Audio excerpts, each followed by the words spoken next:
क्या उत्तराखंड में एक बार फिर जोशीमठ जैसी आपदा आने वाली है? अंतरिक्ष से दिखा उत्तराखंड में मंडराता खतरा। 40 सेंटीमीटर नीचे खिसक गई जमीन। वैज्ञानिकों की नई रिपोर्ट ने उड़ा दी नींद। 2023 में उत्तराखंड के जोशीमठ से ऐसी तस्वीरें सामने आई थी जिसने पूरे देश को हिलाकर रख दिया था। जोशीमठ के घरों में दरारें पड़ रही थी, सड़कें फट रही थी और मजबूर लोग अपने खून पसीने की कमाई से बनाए आशियानों को उजड़ता हुआ देख रहे थे। अब एक बार फिर से उत्तराखंड में जोशीमठ जैसी ही आपदा आने की आशंका जताई जा रही है।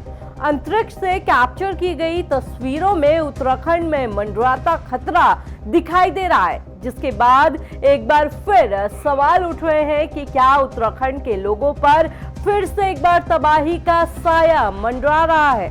नमस्कार, मैं हूँ रक्षिता बोरा और आप देख रहे हैं खबर उत्तराखंड।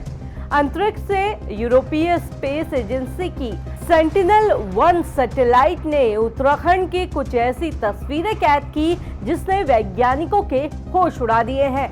इन तस्वीरों का हवाला देकर कहा जा रहा है कि चमोली का हेलंग इलाका करीब 40 सेंटीमीटर तक जमीन के अंदर धंस चुका है और ये जो धंसाव है ये अलकनंदा नदी की घाटी की तरफ हो रहा है।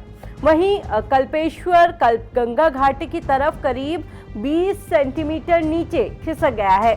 दरअसल national institute of technology Rourkela के दो वैज्ञानिकों प्रोफेसर हलिका दलाल और प्रोफेसर भास्कर कुडू ने 2017 से लेकर 2023 तक यूरोपीय अंतरिक्ष एजेंसी के सेंटिनल-1 सैटेलाइट द्वारा ली गई 314 रडार तस्वीरों का बारीक विश्लेषण किया और इस स्टडी में चमोली के हेलंग और कल्पेश्वर में जमीन के धीरे धीरे खिसकने और धंसने के संकेत मिले, जिसके बाद 22 जुलाई 2026 को फ्रंटियर्स इन अर्थ साइंस नाम की एक जर्नल में ये रिपोर्ट छपी।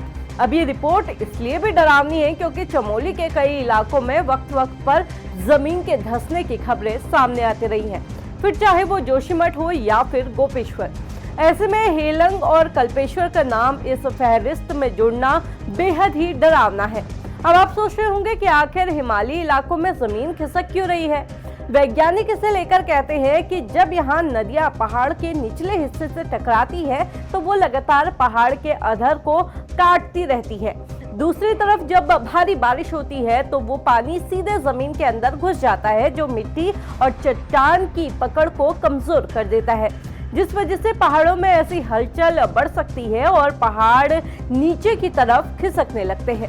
यही वजह है कि हेलंग और कल्पेश्वर जैसे संवेदनशील इलाकों में अगर बिना सोचे समझे सड़कें बनाई गई, बड़े बड़े भवन खड़े किए गए या निर्माण कार्य हुए तो ये यहाँ आपदा को न्योता देने जैसा ही होगा।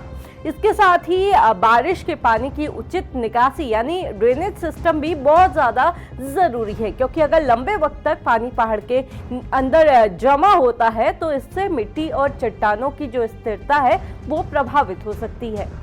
अब आप सोच रहे होंगे कि चमोली के हेलंग और कल्पेश्वर के खिसकने से क्या ये मान लिया जाए कि यहाँ जोशीमठ जैसी तबाही जल्द ही आने वाली है। तो आपको बता दें कि फिलहाल चमोली के हेलंग और कल्पेश्वर में जोशीमठ जैसी आपदा को लेकर वैज्ञानिकों ने कहा है कि 20-40 सेंटीमीटर के धंसाव का मतलब ये कतई नहीं है कि यहाँ अचानक से कोई बड़ा भूस्खलन होने वाला है।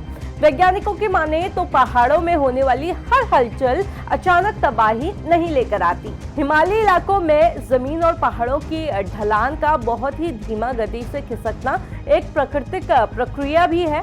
कई बार पहाड़ सालों साल बस कुछ सेंटीमीटर खिसकते हैं और फिर स्थिर हो जाते हैं।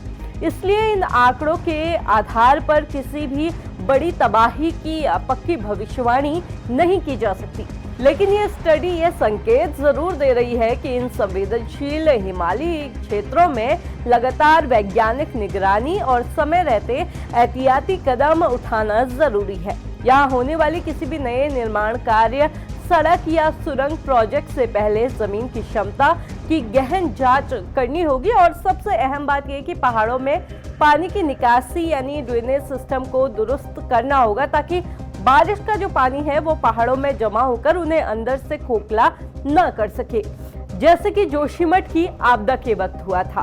अब आप इस पूरी खबर को कैसे देखते हैं, कमेंट करके जरूर बताइएगा।